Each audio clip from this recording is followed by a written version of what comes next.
As you might notice, although it makes my pimple look like 10,000 times huger, I have a fucking ring light because I'm fucking professional. What's up, guys? It's me, Goosey. I know my room is a mess, but I'm a slob, and that's no surprise. I have a giant pimple on my forehead, and I look like shit, but when do I not? Okay, so this is the second time I'm actually filming this video for you guys. Insert clip here of the last time I filmed it. Point is, my upper lip was swollen. I looked like I had just gotten botched Trisha Paytas lip surgery. No shade to Trisha Paytas. I love you. I'm a fucking chicken nugget. I cry on my kitchen floor at the time too. Girl, I get you. The main growth of this video is my fucking awful 2017 Father's Day experience because I had to fucking fight two grown-ass old men trying to get out of my fucking controlled access neighborhood. So point is, it was already nighttime.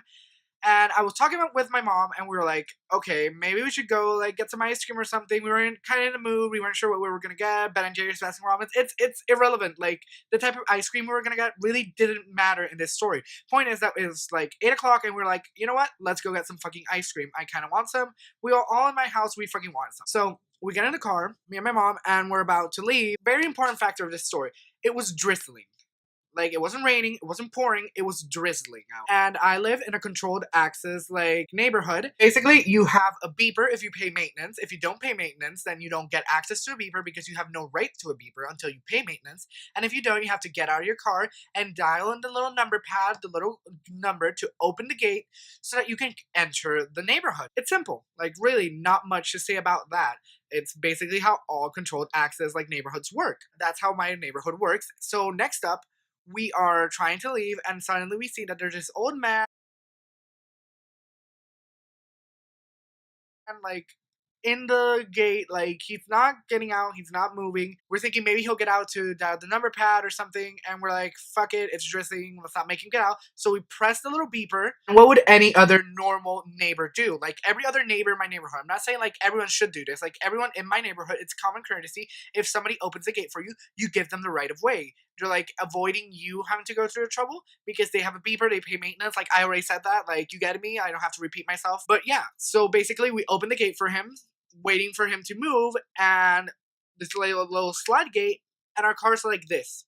These are our cars, and as the gate opens, this is his car, he suddenly goes like this and gets closer to my car and turns on like his very intense like headlights and just starts honking his horn. And I'm like, fuck no. Fuck no. He starts honking his horn and turning on his headlights, making like insisting on me moving, like me having to move. And I'm not having any of it. Like, I want my fucking ice cream. And I literally put my car in park and I'm like, no, I'm not fucking moving. This is rude as fuck. I have the right of way. He should move. I see him like gesturing, hand signs, like just cussing us out. I'm like, I'm not gonna move. I fucking crank up my radio. Pump me, fuck me. Daddy better make me show as high as possible. Like, I don't want to know anything. The rain is still like going on, but it's still a drizzle. Keep that in mind. Cars start piling up behind me, piling up behind him. Like, nobody could get in or out. There's only one way in and out. See, awful, like, what if there's a fire or something? That's literally the worst. He's not moving, and I'm not moving because I refuse, because I know that I'm in the right. And the old man behind him gets out in his nice tailored suit, his khaki pants, and he comes up to my window, and he knocks. And I'm like, yes, sir, how can I help you? And he's like, why aren't you moving? Why aren't you moving your car? And I'm like, I opened the gate for him so he didn't have to get out and get wet. So I have the right of way, and he's being rude in this whole situation. Oh, that is not how it works. You don't know how life works. You're just an entitled millennial. You think you like deserve everything. You think you have to have everything your way. But no, us elders, we have the right of way. Like, that's just how it works. I'm like, I'm sorry, but why are you being so rude? I have never been rude to you. Like, and he's the one being rude to me. Why should I have to be the one to move?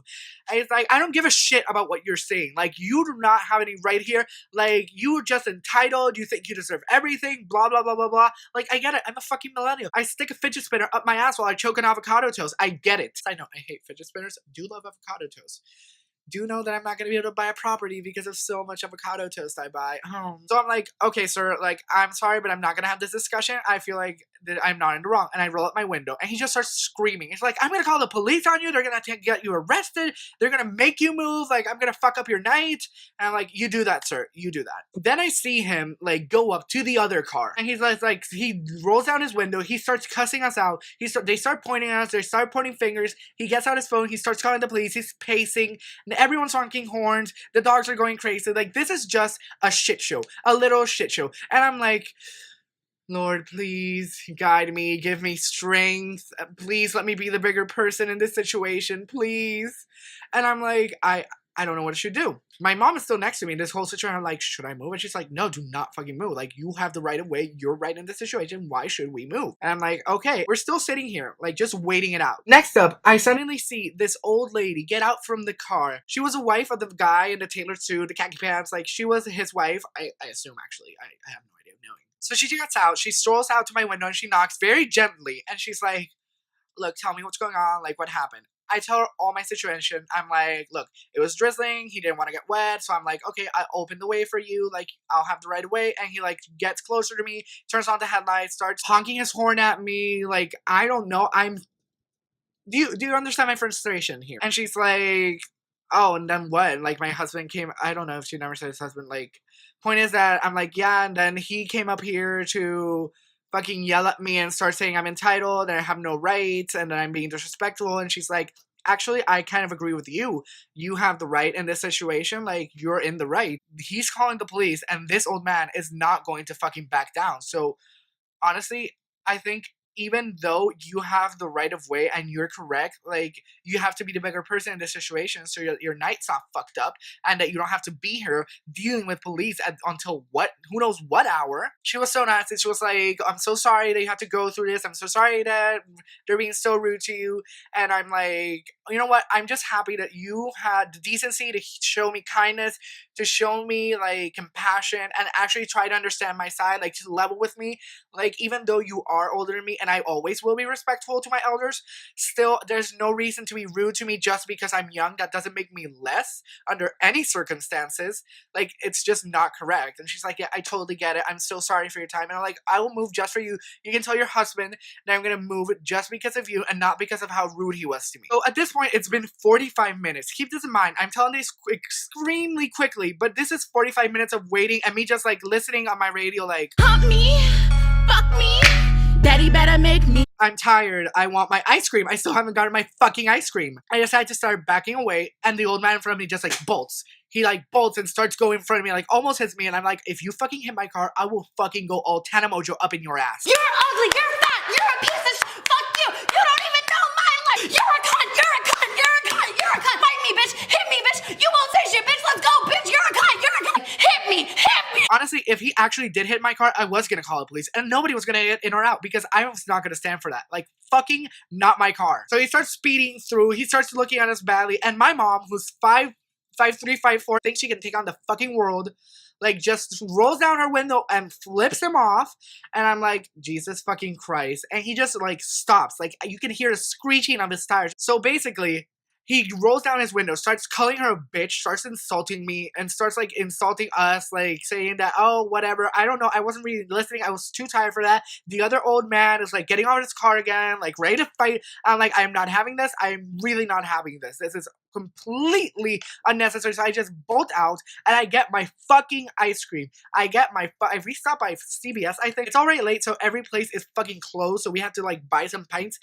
And honestly, I have never had such a bitter ice cream in my life. It was so fucking unnecessary. Fucking two grown-ass old men being rude for no reason. Like, me having to wait there 45 minutes. Almost losing my cool. I did not insult them once. I didn't speak rude to them once. I did not curse at them once. If I would have cursed, I would have fucking called them, like, fucking cunts, entitled assholes. Whatever the fuck I felt like it. But no, I was the bigger person in this situation. And I'm still the entitled millennial who doesn't know shit. Honestly, I know it doesn't sound as interesting when I'm telling it to you guys because you weren't there. And you're like, so what? You had to wait, like, what, 45 minutes? Boo-hoo, first world problems. Well, fuck you. I don't give a shit. Like, I want to rant. Like, I was fucking annoyed. I'm so mad. Like, I'm actually mad telling this story. I felt like sharing it on the internet.